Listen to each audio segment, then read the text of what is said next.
Here's how to make your very own Christmas face mask. You want to make sure that you cut out your patterns and then place them so that the nice sides are together.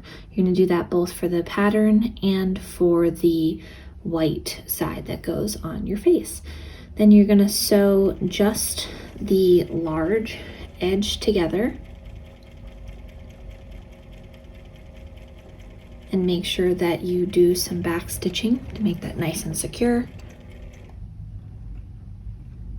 Then I'm gonna cut off my extra string.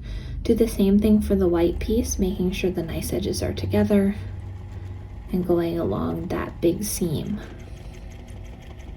And you're just doing one side at this point. So you can see here, just doing that one side. Then you're gonna snip and making sure you don't cut off the part that you just sewed. You're just doing little cuts so that way it folds out nicely. Then you're gonna put nice side to nice side. So you can see those ugly seams on both sides for the fabric facing out. So your good sides are together always. And then you're gonna sew those together, going along and adjusting as needed so that everything lines up perfectly. And then you're going to take your elastic, which for women I've been doing a 5-inch elastic, and for men I've been doing a 6-inch. And you're going to tuck that in between the two pieces of fabric and then sew over it, making sure to do a double stitch going back and forth a couple times over that so it's nice and secure. These kind of are the weakest part of your mask and most likely to get caught on something in the wash and then fall out. So you want to make sure they're really in there nice and good. So then you can tuck that other half. You can also put these in ahead of time and pin them. I just found that like the pinning and unpinning was taking forever when making a lot of masks, and it was really easy enough just to slide that in there. So then you're just going to keep going all the way around, and on the other side do the same thing, putting in the piece of elastic. And then the most important part is that you need to leave this little gap here, just big enough so that you can turn it inside out.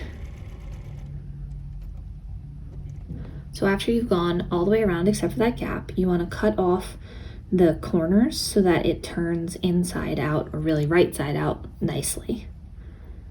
So you can see that gap there. It's about 1 inch or 2 big.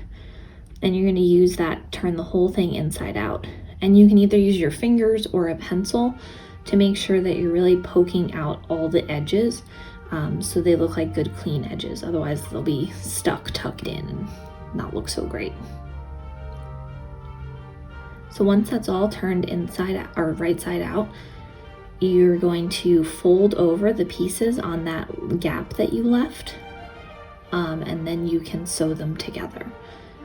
You can iron this, and again, I just found that after doing a whole bunch of them, I was able to smush them down enough with my fingers that I didn't need to iron. So you're going to start by sewing over that gap to make sure the seam is closed, and then you can just do a stitch all the way around the rest of the mask, which is just kind of like extra securing it, and it also gives it like a nice little border.